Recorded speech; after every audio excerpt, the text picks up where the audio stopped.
Halo guys, welcome back to Talk Talk Show. Balik lagi sama host kalian tercinta, gue Sarah. Gue Lani. Hari ini kita bakal membahas topik yang oke banget seperti yang lo orang lihat nih di judulnya.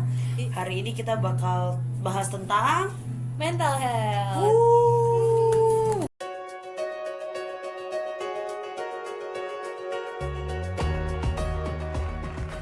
Mental health care is one of the biggest public health crises of our time. And unfortunately, it's impacting overwhelmingly our precious children and young adults. At any given time, 1 in 5 of our kids is suffering from a diagnosable mental health disorder. In fact, mental illness is now one of the most common childhood diseases, and we have no vaccine. Half of us will experience a mental illness in our lifetime. 50% of the time, that will happen before we turn 14, before we even leave middle school. 75% of the time, that will happen before we turn 24, right in that sweet spot when we're transitioning from being a kid to becoming an adult. Most parents would rather cut off their own hand than let their child suffer. And yet millions of our kids are suffering alone because they and we lack information we need. As a result, only a third of them are getting treatment. Many of those who remain untreated will suffer profound consequences through their lives. They will fail or drop out of school. They'll become addicted or involved in the juvenile justice system. They will flounder in finding their way as adults. But we have answers for these problems. We can address it through early intervention. We can provide access to mental health care beginning in our grade schools. We'll teach our kids, their parents, their teachers, and other staff working in schools how to recognize when a child is sick and how to get them help. We won't let children languish. They'll be identified and they'll be taken care of. We want our kids to have all the information and support they can get in order to be healthy and reach their potential in life. In order to give them this, we're going to have to get around 2 big barriers. The first is lack of access. Today, a quarter of us have no mental health care providers in our health insurance network. And 56% of counties in the United States have no licensed mental health care providers at all. Now, what do you think can account for this lack of resources? I think it's our second big barrier, stigma. We are prisoners of stigma that developed thousands of years ago, long before modern science established indisputably that mental illness is the result of a complex interaction between genetics, the environment, and brain functioning. We are still influenced by fear and ignorance that caused us to treat the mentally ill in horrendous ways, like drilling holes in their skulls to let demons escape and bloodletting to rebalance bodily humors, and locking them away in asylums to keep us safe from them. But this is the 21st century. We've decoded the human genome. We have brain imaging technology, yet stigma prevails. And parents are some of the worst propagators of continuing that stigma. Parents gossip about other parents' sick kids. They ascribe character flaws to kids who are sick, including their own. They'll tell their child not to play with another child because he or she gets moody. And parents keep secrets. When their own child is sick, they will refuse services at school and tell their child not to tell anyone about his or her diagnosis, that it's no one's business. Now there is a real catch-22 for a child. So if Sarah suffers depression and her mother says she can't see the counselor at school or tell her friends or teachers that she's suffering, Sarah's mom is stigmatizing depression. And Sarah will self-stigmatize. This is common, likely worsening her depression. But stigma is just ignorance. And we can overcome lack of access and stigma. We can do this using early intervention. We can teach mental health literacy in our grade schools. I'm an early interventionist. Throughout my career, I have used early intervention and worked with programs that have provided early intervention to change the trajectory of people's lives. I'm also a mom. I have identical twin 20-year-old daughters. Because of my family's history, I knew that they would need support and information early to live their healthiest possible lives. We started talking about mental illness when they were 5 years old, and a friend started showing symptoms of depression. But I knew that we would also need to talk about OCD, schizophrenia, and bipolar disorder, just so that they could understand what was happening in our family. We've continued talking about mental health through the years, through their teenage years, and as they've gone on to college. One of my daughters, Grace, just before her senior year, started to struggle with her mood. She began to have episodes when she'd become suddenly very angry, irritable, sad, or even enraged. Grace kept many of these feelings private. When she went to college, her symptoms continued. In fact, the mood shifts had become disabling.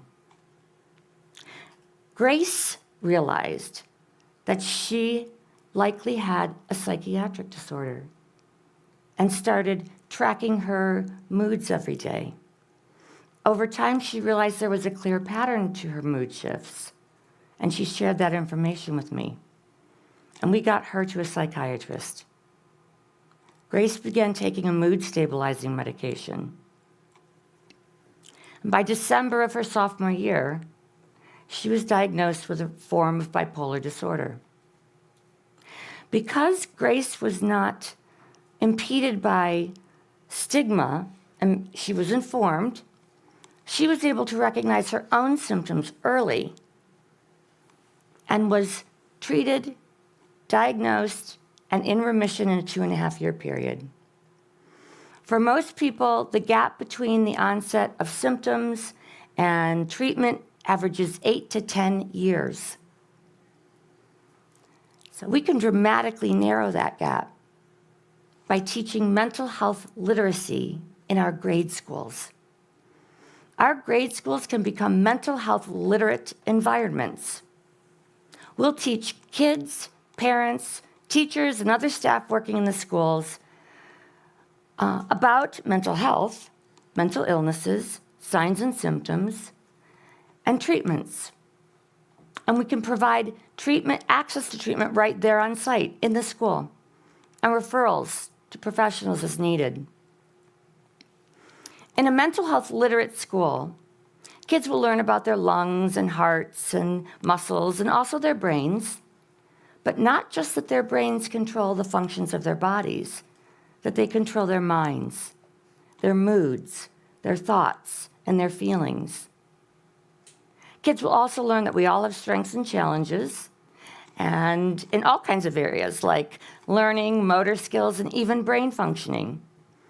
They'll learn that it's normal for brains to sometimes get sick, and that when they do, it will affect how they feel, how they think, and how they act. They'll learn language they can use to talk about mental health.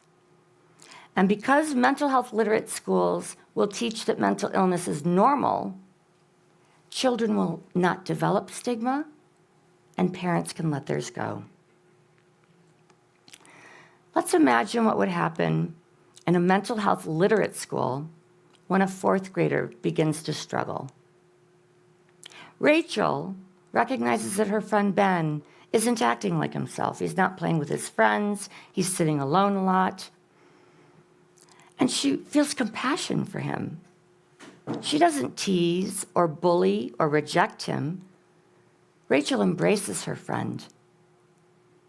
She's learned how to talk with a friend about mental health. And she knows she can take her friend to their teacher for more help. The teacher talks to Ben's parents, who are also mental health literate because they've learned this in the school. They're happy to take advantage of the resources at school and feel safe to share their own observations about Ben from home. And though they may be worried and even afraid for their son, they know they have the entire school community behind them. They're not alone. By teaching mental health literacy and giving these skills and knowledge to our children when they're young, they will take this with them into adolescence and early adulthood. And that's critical. This is a time when they continue to be at high risk.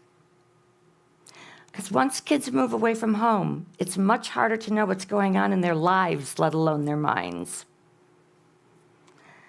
My daughter described a night she and her friends spent in her dorm room scouring the DSM-5. That's the manual professionals use to diagnose mental illness.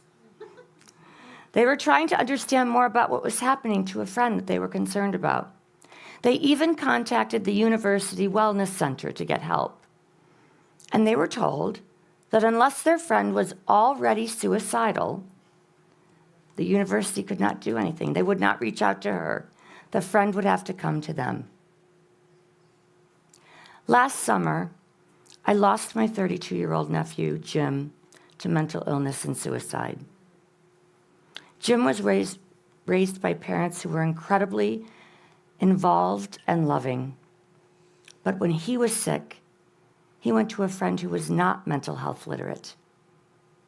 He told his friend he wanted to die. And his friend made him promise that he wouldn't hurt himself.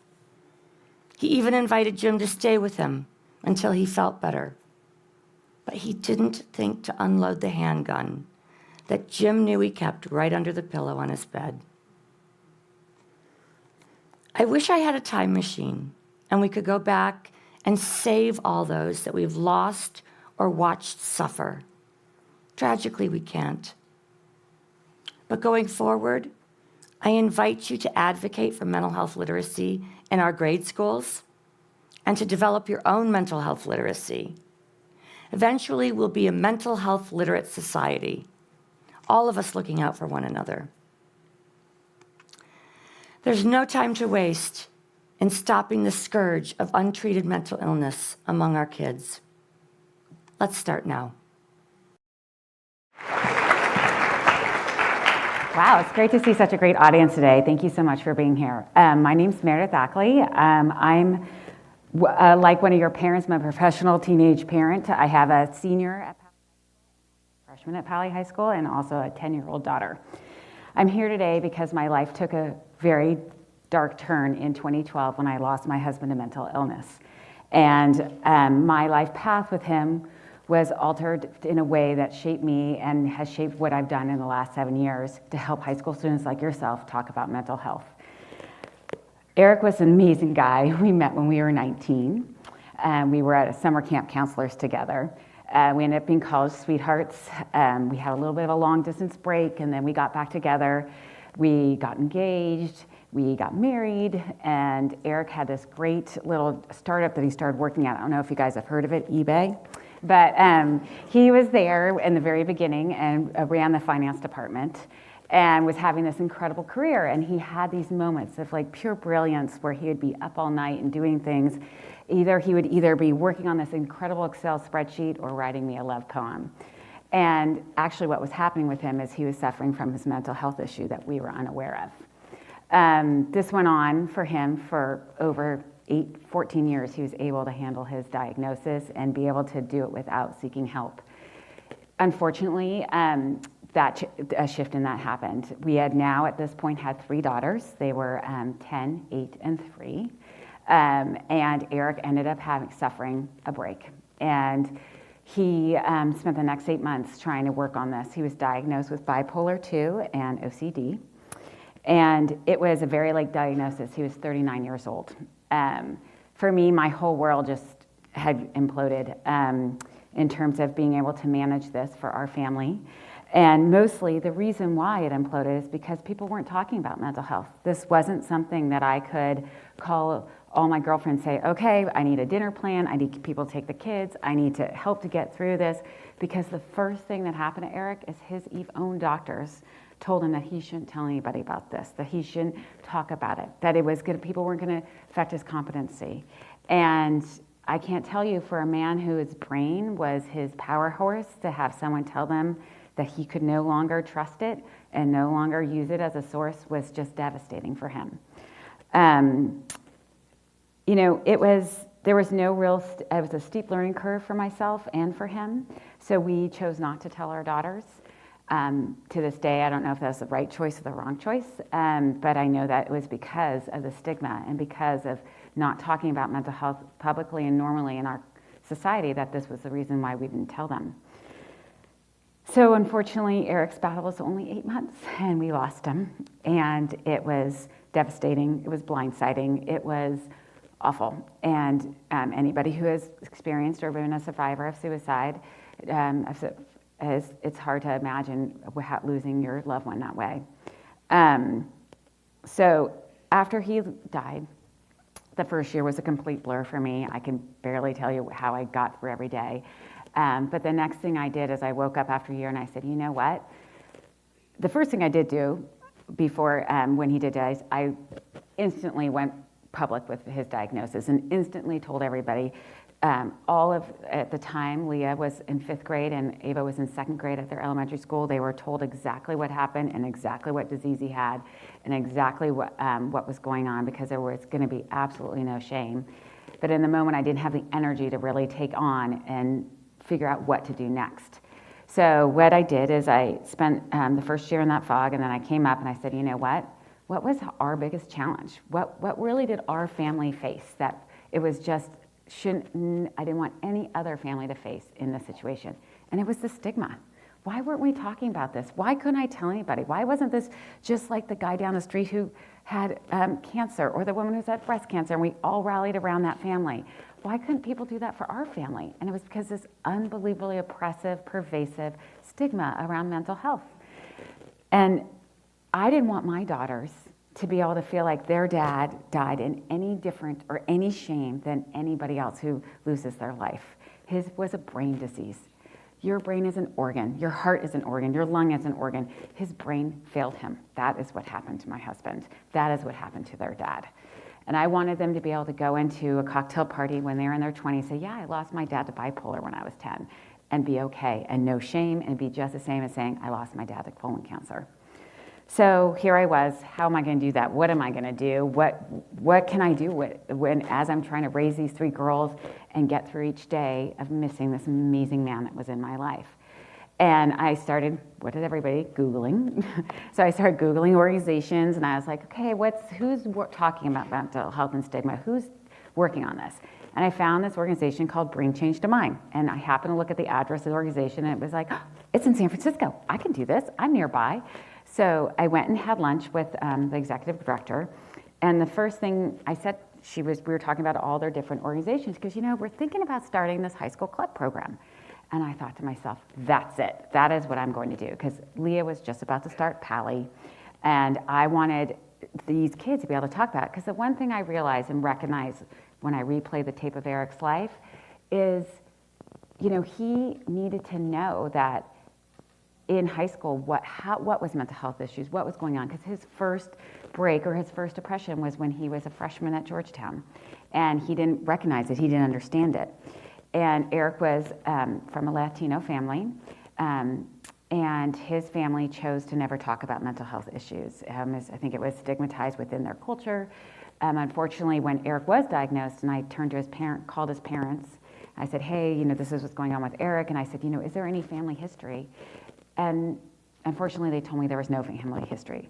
Come to find out 3 months after Eric was out of the hospital that his sister actually did have bipolar 2, that she was hospitalized twice, and his parents never told me and never told their kids. And this was just such a loss. So I knew that high schoolers, you guys, you are what's going to change this generation. You guys are what's going to normalize mental health. You have the power. You have all this energy and passion. And so I thought, this is who we need to help to build a platform to do this. So when they talked about doing this high school club model, I said, I will do anything to help you guys get that started. So I joined the board. I went around to friends, families, wherever I could do, knocked on doors, and we started with 25 high schools that would be fall of 2015. And it was a pilot program with UC Berkeley. We wanted to be evidence-based to make sure that we could prove that our model worked. And my husband was a data wonky, so I knew that would make him really happy. And we had 25 schools. The next year, we had 50 schools. And now we have 180 high schools who participate in this program in 16 states. And it just proves to the need, it proves to your passion, it proves to what you guys can do with this issue.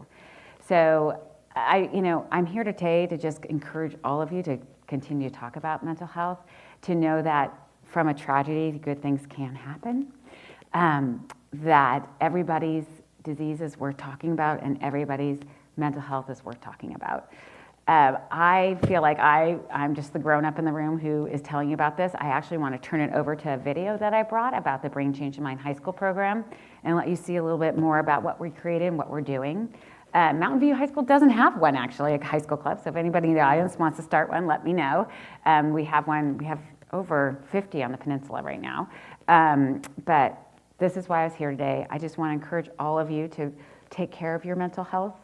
I know that you guys are very stressed out as kids. I see it. I have someone who finally just got into college, thank God, and we're moving through the process, but I've seen what happened to how her spirit got crushed junior year and all that you guys go through. So just watch out for yourselves, take care of yourselves, talk to yourselves, and just know that your mental health is just as important as your physical health. So with that, I'm going to end my part of the presentation, and I'm going to turn it over to the Brain Change in Mind kids. Nah, kan tadi kita udah nonton videonya tuh Lan, dari yang diceritain kan, jadi psikiaternya loh yang suruh sampai nutup-nutupin gitu, biar orang-orang tuh nggak ngelihat suaminya itu tuh beda gitu. Kalau Lani nih di posisi suaminya, yang kalau amit-amit nih ya, amit-amit kejadian gitu loh, kayak didiagnosa penyakit mental, terus kamu disuruh nutup-nutupin, lo bakal perasaannya gimana sih Lan? Ya pasti sedih banget gak sih, Iya, kita udah ada betul, sakit betul. mental nih, terus kita disuruh nutupin, apalagi sama psikiater. Menurut gue tuh tugas psikiater tuh bukan gitu gak sih, dia harusnya betul. ngebimbing, Betul. bantu kita buat sembuh, bantu kita buat berani juga nunjukin kalau kita ini walaupun kita ada sakit mental bukan berarti kita berbeda gak sih. Betul, apalagi kalau mesti nutupin dari keluarga, dari anak-anaknya, istrinya, teman-temannya, gue kayak wah pasti gue anjlok banget sih. Apalagi kalau kita jadi harus dia. pura-pura kita kayak biasa, kayak kita nggak ada masalah padahal kita lagi sakit. Itu kayak Malahan lebih ngena nggak sih mentalnya Iya. kalau kayak gitu, aduh. malah tambah parah gak sih? Iya, aduh parah banget sih itu sih. Tapi makanya nih kita mau ngomongin ini sekarang kan biar orang-orang tuh lebih aware loh, guys, penyakit itu tuh beneran ada gitu loh, bukan Dan ini berarti bukan pura-pura, gak dibuat-buat juga gitu betul. loh. Ini tuh penyakit, gak ada orang yang di dunia itu tuh mau sakit gitu loh. Apalagi sakit mental itu gak enak Betul, guys. kita sakit bukan berarti kita beda, samanya kayak kita sakit demam, kita bisa aja sembuh, tapi kan ya Setiap orang butuh proses betul. gitu ya. Kita nggak beda guys kalau yang namanya punya penyakit gitu loh. Dan sakit mental bukan berarti kita aneh kok, ada kok yang kelihatannya normal, ada juga yang dia kayak nyembunyiin Betul. gitu loh, di depan dia baik-baik aja ketawa-tawa padahal dia nangis gitu. Tapi iya tuh bener, sebenarnya sakit mental itu bukan bawaan dari lahir, bisa aja lu Kayak kayak ada trauma gak sih? betul, kayak lu biasa aja nih selama 10 tahun lu hidup, terus tiba-tiba umur ke-13 lu didiagnosa, kan bisa-bisa aja kayak gitu. Sama kayak alergi sebenarnya sakit mental tuh. Bisa juga kayak dari pertemanan atau dari keluarga yang suka nge-push gitu kan. Aduh, apalagi lingkungan apalagi keluarga dibullying tuh. gitu loh, kayak Itu tuh udah bener pasti bakal ngena banget sih. bakal ganggu juga buat terus- kesehatan mentalnya. Betul. Tapi kalau menurut lu sendiri nih Lan, biasa tuh yang biasa kena itu siapa sih? Menurut gue nih ya, menurut gue sih anak muda nih. Kalau menurut lu gimana, Sam? Benar-benar, apalagi sekarang kan kayak di dunia TikTok gitu yang viral-viral, kayak anak muda tuh kayak banyak banget sih yang ngeluarin Yang keluh kena, kesah kayak gitu. iya. Jadi bener sih sebenarnya tuh sekarang tuh yang lagi banyak kena banget tuh anak remaja, gue yang juga nggak ngerti kenapa ya. Apalagi di era zaman covid ini nggak sih, makin banyak banget yang kita lihat nih Parah, anak muda parah. kena. Parah. Sampai kayak mikir kadang kayak aduh apa gue juga punya kali ini, cuma Bener, karena bener. bawaan dari ini itu yang bikin kadang kita punya penyakit mental karena pikiran kita Iya. sih, mindset kita yang salah gitu. Tapi kalau yang ngomong-ngomongin covid itu gue juga ngerasain tahu. Pas gue kan anaknya nggak mau diem, sering banget jalan-jalan gitu ya. Terus pas covid kan kita lockdown, nggak boleh Mesti diem gitu ya. parah, nggak boleh kemana-mana, gue nggak boleh ketemu temen gue. Itu gue bener-bener ngena banget sih tuh, aduh anjir. Tapi untungnya kayak di lingkungan rumah gue sih oke-oke aja gitu loh, jadi masih bisa ngasih tau gue ya udah. Nah tapi salahnya gitu, gue dibilangin ya jangan dipikirin, pikiran yang kayak gitu tuh buang jauh-jauh. Ya namanya anak muda kayak gue juga gak mau mikirin gitu kan. Tapi kalau dia nggak mikirin malah dia kepikiran. Makanya kayak gitu. Nah tapi ada juga loh di luar sana orang tua tuh yang sebenarnya ngedukung. Mereka tuh berani gitu speak out, kasih tahu sakit mental ini tuh nggak apa-apa, malahan tuh lebih baik diomongin daripada dipendam sendiri. Nah gue ada nih videonya abis inilah nih, yuk kita check it out tuh. Nah, Sarah, menurut lo nih sesuai dengan topik kita kali ini nih, apa sih mental health itu? Kalau menurut gue mental health itu sih sebenarnya penyakit ya, dari namanya aja udah sakit mental gitu. Terus kemarin gue sempat browsing kan, browsing itu, terus gue dapet nih dari website Alo Sehat dari website Halo Sehat, mental illness atau yang biasanya disebut mental disorder, disebut juga dengan gangguan mental atau jiwa, adalah kondisi kesehatan yang mempengaruhi pemikiran, perasaan, perilaku, suasana hati, atau kombinasi diantaranya. Nah kondisi ini bisa aja cepat atau enggak berjangka lama, yang bisa juga disebut kronis. Tapi masalahnya menurut gue itu masih banyak banget orang-orang di dunia ini yang ngira kalau mental health Health itu health tuh kayak itu- dibuat-buat gitu ya. betul, itu tuh masih kayak dikira Banyak tuh banget. fase gitu kan. Mereka kira itu cuma sesuatu yang di otak kita gitu loh. Dan banyak juga gak sih yang nutup-nutupin itu, soalnya dia takut Betul, gitu kalau betul. diungkapin, takut orang tuh mandang dia negatif. Betul. Nah untuk kayak gitu gue punya nih contoh videonya yang bener-bener orang tuh cerita kalau dia tuh berpengalaman kayak gitu. So check it out. Nah tadi kan kita udah nonton videonya nih Lan, menurut Lan nih gimana? Menurut gue nih ya, kayak tadi mental health ya, sampai dia tracking mood dia gitu tiap hari. Itu tuh sebenarnya gak boleh tau. Jadi itu yang bikin kita kepikiran gak sih, Sam? Karena kita nulis mood, abis itu kita baca tuh, itu kayak bikin Oke. kita. Tapi kalau menurut gue sih dia hebat sih, rajin banget kayak nulisin mood dia. Iya Tapi sih. gue lebih respect tuh ke emaknya tuh kayak open banget mau gitu loh ngomongin. Iya, kayak jarang banget kan sekarang Iya, orang tua yang gitu. uh-huh. Kayak dia malah kayak awarein anaknya gitu.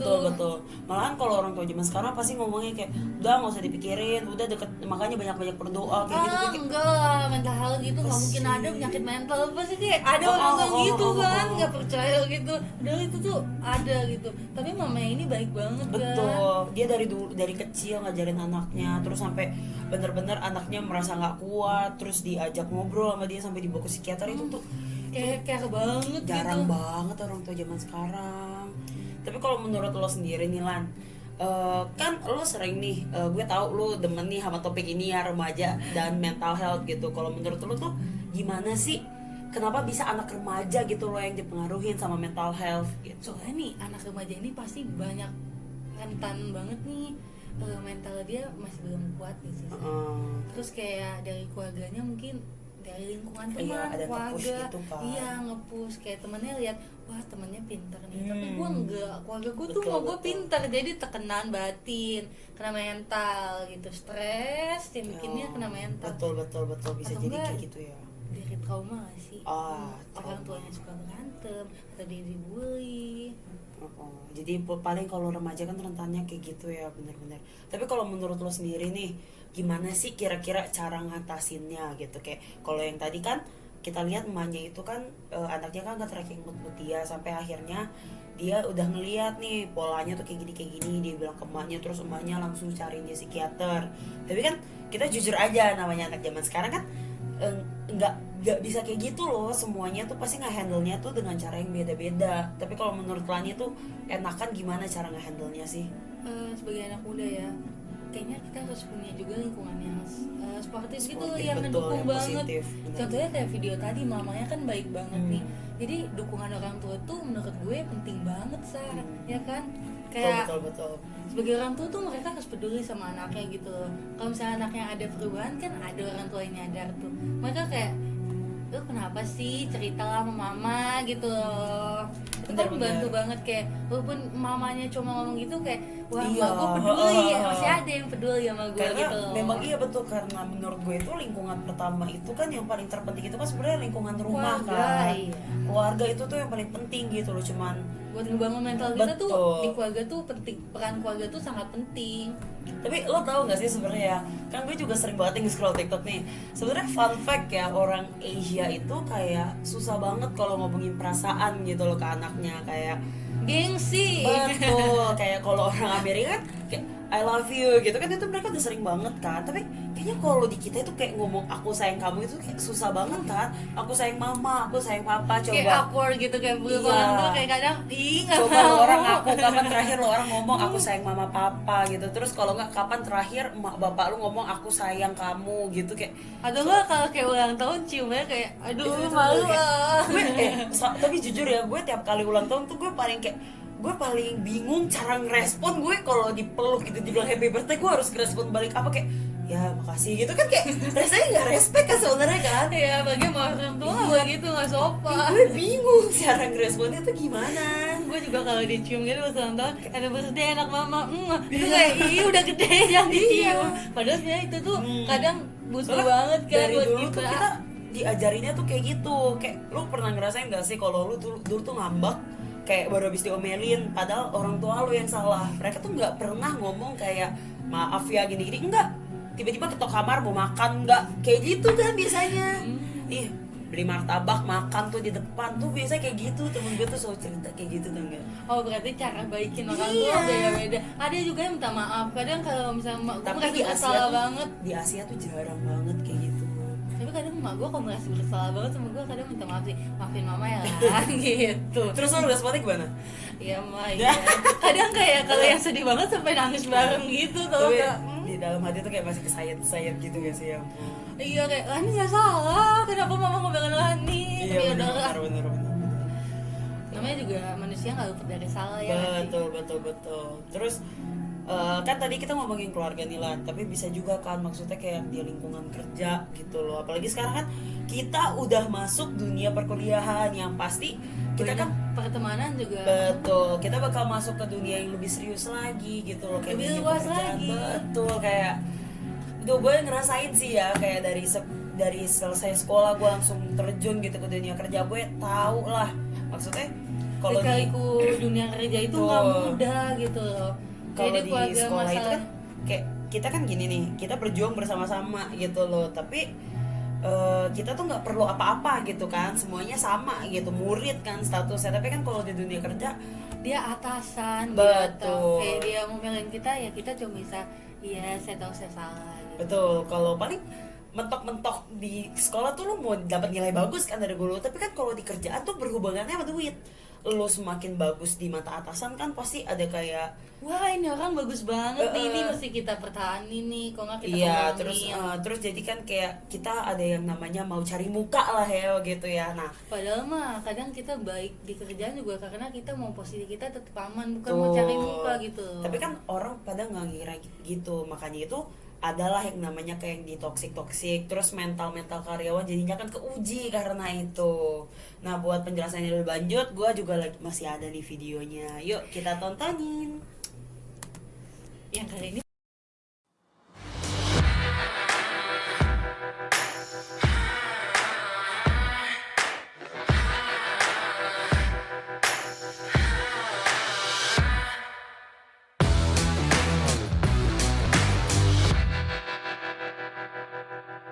Bosses, how would you respond to a new employee who kicks off your first meeting by saying, "Before we talk about my work plan, I should probably let you know I have panic attacks that send me running to the restroom for a solid 10 to 15 minutes at a time. I'll need extra sick days for when I can't get out of bed in the morning thanks to my major depression. And it's likely I'll need to spend a week or so in an inpatient facility at some point to figure out why I think about suicide when there's no real reason why. Just so you know. What would you say as opposed to, oh, maybe we should give HR a call? We need to get past the idea that it's taboo for managers to talk about mental health with their employees in the workplace. Understanding that mental health is just as important to address as physical health is the first step that bosses need to take.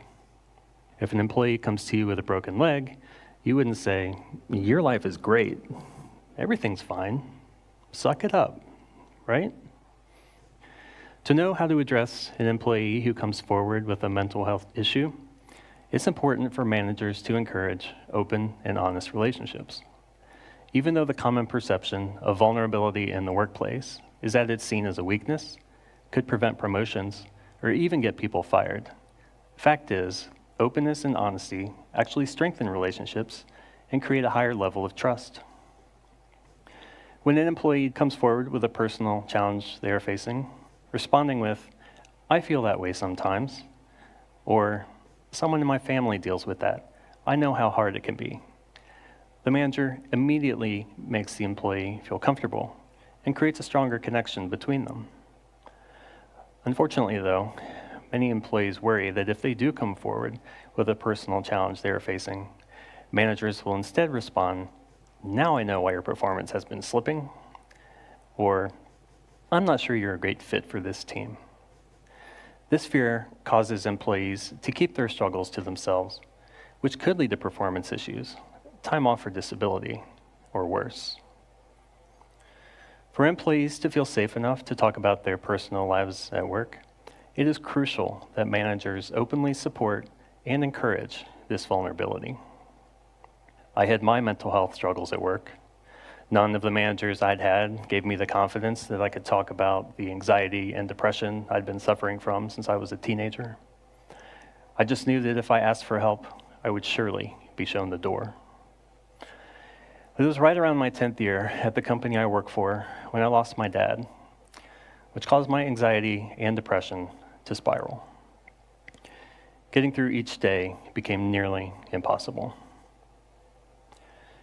Instead of making progress on my various projects, I'd spend a solid portion of each day in a bathroom stall, sobbing with a fist in my mouth to stifle the sound. I did my best to go through the motions with my manager, Susan, by trying to put a smile on and convince her that I was a reliable, dependable, and trustworthy employee, even though I knew my own performance had been slipping. One day after a meeting where I had to excuse myself for almost 15 minutes thanks to a panic attack, Susan asked to speak with me privately. I just knew I was about to get fired. But instead of walking to her office, she guided me towards the cafeteria. I'm getting some tea, she said. Would you like some? I will never forget the immense relief I felt as we sat at a table having a conversation, not about work, but about life. She spoke to me not like a manager to a direct report, but as one human being to another. I could see how much she cared about me, and I knew right away that I could trust her. So I opened up. And after essentially telling her my life story, I was surprised to see tears in her eyes. Mark, you've been through so much, she said. I want you to know I'm here for you, no matter what. I didn't expect a manager to be someone to show such empathy and compassion, but after that day, I knew Susan would always have my back. Suddenly, I felt invigorated. We began meeting often to discuss how she could help me succeed, and I began making progress. I took on new projects and excelled. Susan had faith in me, and I felt inspired. Susan established trust and strengthened our relationship with her empathy, acknowledgement of my feelings, and compassion. She made a conscious effort not to just hear my words, but the story I was telling. She embraced my vulnerability, which gave me the freedom to be completely open and honest without the fear of judgment. And she provided a psychologically safe space where I felt empowered to bring my whole self to work instead of wearing a mask that could crack at any moment. I'm coming up on 20 years in that same company now, and I am the most fulfilled I have ever been. With student support, it was easy to stay, knowing that there are managers who place such importance on mental wellness. And thanks to Susan's encouragement, I've evolved into a leader in this space, actively working to make change on the corporate scale by guiding and educating others, breaking all kinds of stigma along the way. Whether having to manage a mental illness or not, all employees want to be seen as top performers. We want the business to succeed and feel like we contribute to that success. But many of us are struggling due to anxiety, depression, and other types of mental illness. Added to this, many of us are trying to manage side effects from the medications we're on, which can range from drowsiness and unpredictable GI issues to hallucinations and even suicidal ideations. It can be completely overwhelming at the idea of trying to be our best when dealing with all this and feeling like it's not okay to ask for help. According to Mental Health America, 3 in 5 employees feel they aren't receiving adequate support from their managers when it comes to mental health. That's 3 out of 5. This absolutely shows the importance of managers taking a step back from projects every now and then to openly connect with their employees on a more personal level. By providing a psychologically safe space and appreciating the struggles your employees are going through, you will see that they feel even more inspired to be their best, truest, most authentic selves each day. Here are just a few strategies you can put in place to create a culture where mental health is valued and supported. Have a coffee or tea. Genuinely ask how your employees are doing. Actively listen. Show kindness, empathy, compassion, and understanding without judgment. Ensure your employees feel valued and included. Ask how you can help when help is needed. Embrace and role model vulnerability yourselves. And by having this level of understanding, you will foster a strong bond and unbreakable trust among the entire organization. Start and participate in a support group, allowing employees to connect with each other, share resources, and gain new insights. Start and participate in a program led by mental health champions, offering training on how to communicate about mental illness in a healthy way.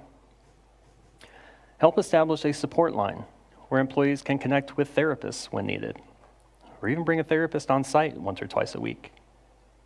Help bring in an external speaker to talk about the mental health struggles that many employees face. Give Fridays, or at least Friday afternoons off, as an opportunity for your employees and yourselves to rest and recharge after a long, hard week to focus on wellness and self-care. Provide quiet spaces where your employees can go for meditation, prayer, deep breathing, Tai Chi, or yoga, and support them using these resources. And by the way, I can testify that the bathroom stall is not a quiet space. So, bosses, whether at a Fortune 500 company, nonprofit, public service sector, fast food restaurant, or any place where there are leaders, you will be amazed at how the business can benefit when you are guiding, supporting, and encouraging your employees this way. And when employees open up to you about their panic attacks, depressive episodes, suicidal ideations, or more, you'll have a much better idea of what to say and be able to share the most helpful resources that are available to them. And you won't just help your employees become stronger, more inspired, and confident, which will only help the business to succeed. You might just save a life.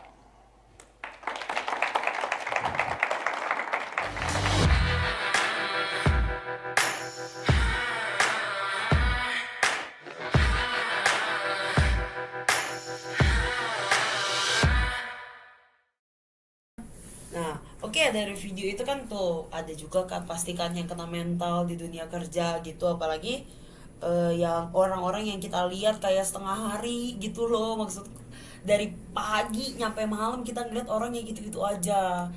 Kalau menurut lo nih Lan, kalau di dunia kerja gimana sih caranya kita ngatasinnya gitu loh? ngatasin mood kita biar stabil gitu. Aduh, kayaknya agak susah gak sih? Iya, benar. Itu kayak mau nggak mau kita kadang agak terpaksa nggak sih? Ya namanya di dunia kerja sih kalau menurut gue keep profesional aja ya. Kalau hal-hal personal sih menurut gue nggak usah dibawa gitu. Tapi kadang walaupun kita profesional hanya mentingin kerjaan kita nih, pasti ada juga nggak sih yang nganggap kitanya itu enggak, kayak dia bawa perasaan pribadi dia gitu loh. Kayak komen seenak yang dia mau, padahal dia nggak tahu kita udah usaha sekeras apa di kerjaan itu. Kita udah capek juga loh, kayak kita udah bantu ini itu, tapi kadang kita nggak dihargai.